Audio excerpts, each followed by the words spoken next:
Good day, everybody. Our topic is about endocrine disorders. The first topic we're going to discuss is diabetes mellitus, and this is the most common disorder that we are going to see in the dental clinic. And there is a rule that good control of diabetes mellitus prevents complications, particularly cardiovascular, renal, and eye complications. For minor oral surgery under local anesthesia with a patient on diet or oral hypoglycemic treatment, what are we going to do? First, we're going to omit the morning dose of oral hypoglycemic. We're going to monitor the blood sugar levels before and, if necessary, during the procedure.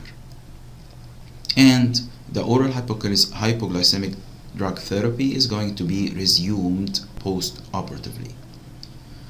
On the other hand, for a major surgery in insulin-dependent diabetes mellitus, first we have to consult the patient's physician, and we're going to put the patient on intravenous infusion of insulin, dextrose, and potassium.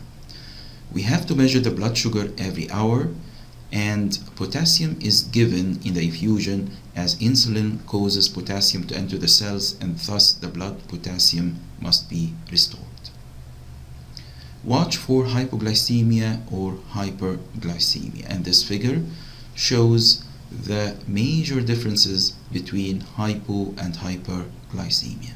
And of course, checking the blood sugar is the main thing in this case. Symptoms of hypoglycemia include sweating, tremors, hunger, and these are autonomic symptoms. And then secondary to depressed levels of glucose on the nervous system, we get drowsiness, confusion, fits, convulsions, perioral tingling, and loss of consciousness, or coma, hypoglycemic coma. In hyperglycemia, the onset is slower than hypoglycemia, and the presentation is unlikely to be seen in the dental clinic, and the mainstay of treatment is rehydration. Of course, checking the blood glucose is the principal differentiating between hypo and hyperglycemia.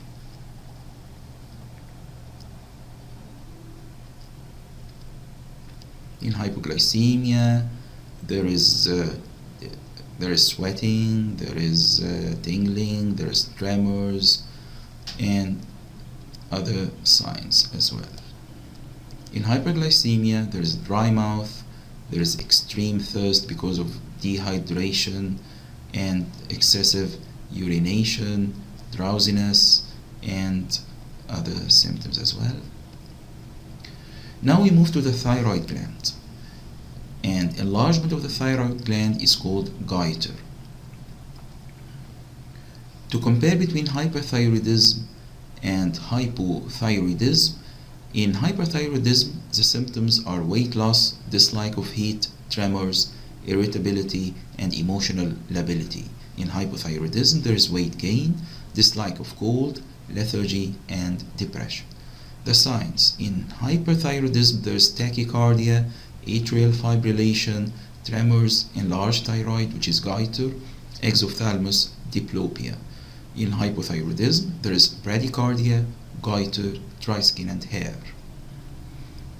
And we have some pictures for the facies of the hyperthyroidism as well as hypothyroidism. Here's also the face of hyperthyroidism and hypothyroidism.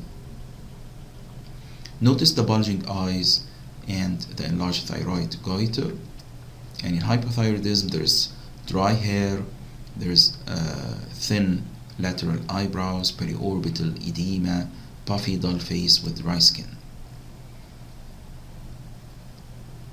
Hyperthyroidism, hypothyroidism, again hyper and hypothyroidism. In hyperthyroidism, we have to control the hyperthyroidism before general anesthesia is given. General anesthesia may precipitate thyroid crisis, which is extreme hyperthyroidism, in uncontrolled cases. That's why we have to control hyperthyroidism before general anesthesia. The thyroid crisis is characterized by dyspnea, anxiety, tremors, and dysrhythmias. Local anesthesia containing epinephrine is avoided during thyroid crisis. In hypothyroidism, general anesthesia and sedation in hypothyroid patients must be performed with great care, and in specialist units such as hospital, as treated hypothyroid patient may pass to hyperthyroidism with general anesthesia. Local anesthesia containing epinephrine is not contraindicated in patients receiving thyroid replacement therapy. Disorders of the parathyroid glands. Hypoparathyroidism occurs most commonly after thyroidectomy, thyroid surgery. It leads to decreased plasma calcium levels, and there's a test called Chvostek's sign, where tapping of the preauricular area, the skin over the preauricular area, over the facial nerve leads to facial twitching due to decreased plasma calcium levels. The oral contraceptive pills. Estrogen component tends to cause complications like increased chance of thromboembolic disease, especially deep venous thrombosis, DVT, and hypertension, as well as diabetes mellitus. Dental management. In minor procedures, do not stop the pill. With prolonged general anesthesia, we have to give prophylaxis against DVT, such as subcutaneous heparin. Pregnancy and dentistry.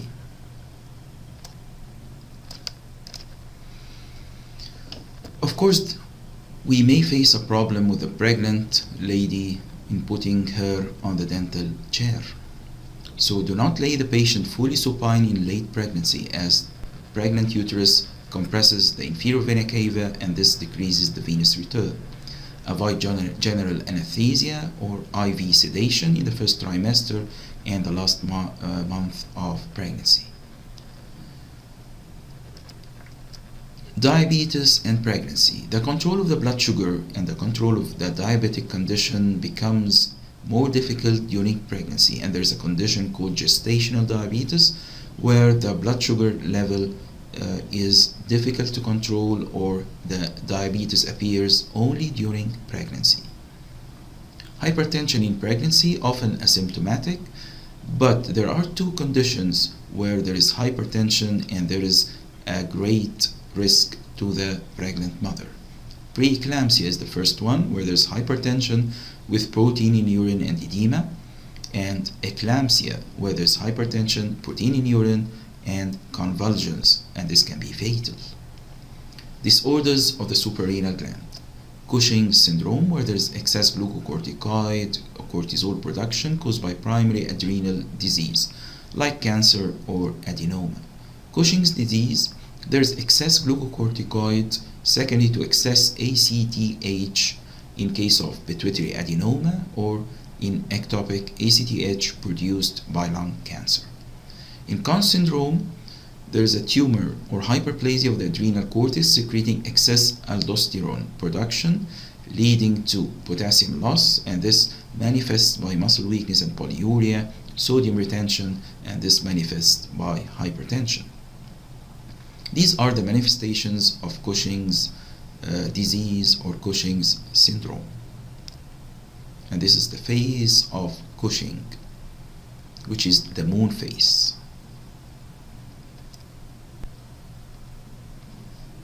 Even in children. Addison's disease. There's decreased secretion of cortisol and aldosterone. The causes, in 80% of cases, unknown. Tuberculosis. It may be associated with Graves' disease or insulin-dependent diabetes mellitus, and secondary Addison's disease due to exogenous treatment, and this is more common. When you give 20 milligrams or more cortisol per day for more than 2 weeks per year. Dental considerations. Steroid supplements may be needed for surgical dental treatment. Pheochromocytoma. This is a rare benign tumor of the adrenal medulla producing excess adrenaline. This leads to hypertension. We have to defer elective dental treatment until the tumor has been controlled. General anesthesia is not given to the uncontrolled cases. Avoid local anesthesia containing epinephrine, and in case of emergency, the blood pressure should first be controlled by the patient's physician. Acromegaly, increased secretion of growth hormone from a pituitary tumor with complications including hypertension, diabetes mellitus, and cardiomyopathy. The symptoms of acromegaly are related, or I think there are some symptoms related to dentistry, by change in the face or jaw or the tongue. The cheekbones or the mandible and the forehead, the frontal bone are more prominent. The bite has changed in ability to bite, or the teeth have become more widely spaced.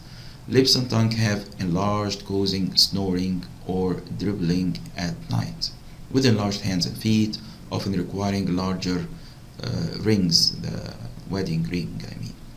And these are the facies of acromegaly, with increased space between the teeth, enlarged tongue, and there is enlarged fingers as well.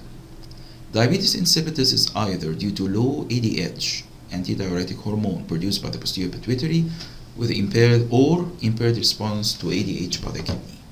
The syndrome of inappropriate ADH secretion, there's excessive ADH, and this is seen with some cancers, pneumonia, or trauma and accidents.